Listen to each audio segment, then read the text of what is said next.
How you doing? What's the scriptural way for worship?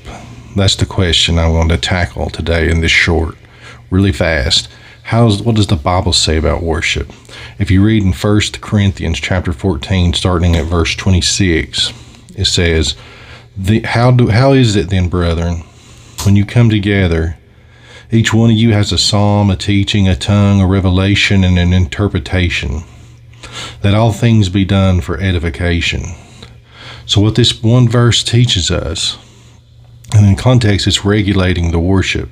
And he says, if one speaks in an unknown tongue, let there be two or at the most three. If there's no interpreter, let him remain silent in the church. Let there be two or three prophets speak, and let the others judge. So there's a regulating of worship. And in this worship, though, he says, when you come together, that's when the church comes together to worship in public worship. Every one of you has a psalm, a hymn, a psalm, a teaching, a tongue, a revelation, and an interpretation. Let all things be done for edification. So this is it's an open communal worship. The liturgical churches are wrong. They're not worshiping biblically because they don't allow the church take part in having a song, having a teaching, having a tongue, having whatever.